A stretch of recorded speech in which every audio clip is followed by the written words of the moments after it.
午安，大家好啊！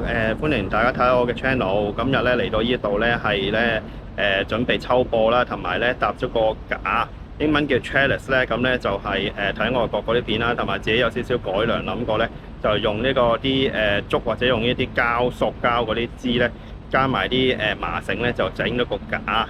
咁咧就希望咧種起番茄上嚟咧會種得好啲啦，同埋生長得整齊一啲。咁啊拍咗條片分享，大家可以睇一睇啦。呢個就係嗰個架啦，咁係用啲竹枝或者塑膠裏邊包住金屬嘅枝啦，比較硬身，四四方方呢，就整咗呢個架，然之後喺架上面吊啲繩落嚟，咁拉住，咁之後呢，就可以用嚟種番茄或者其他攀爬嘅植物，然之後呢，就可以綁喺啲繩上面。咁而家我已經移咗苗啦，咁啊等佢長大啲咧，就向上生之後咧，就可以向上綁啦。咁製作嘅過程咧，可以睇以下嘅片啦。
咁啊呢邊都係啦，我就又係咁樣整啦，咁整咗個架，上面咧就拉翻條繩落嚟。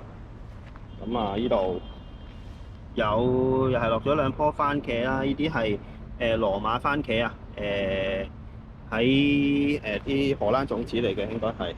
咁呢度試下種密少少，大約我而家落咗可能40cm 接到啦嚇，咁種6棵試一試。咁不過嚟緊天氣好似又話打風又好熱啊，唔知會唔會熱得滯啊？可能我揾啲嘢要遮遮個太陽啊。咁啊，預備咗啲網啊，嗰啲黑色網咁啊，可以冚一冚啦。如果太熱，咁啊亦都有呢個自動淋水嘅，咁每日灑3次，每次15分鐘。咁係啦，保持泥土都係濕潤啦，唔好乾又濕得太過極端啦。咁啊，番茄咁我應該會種得好啲。咁呢個泥我之前都落咗基肥啦，落咗自製嘅堆肥啦，用堆肥同埋用咗呢個骨粉，仲有呢個骨粉，仲有呢個雞屎肥做呢個基肥嘅。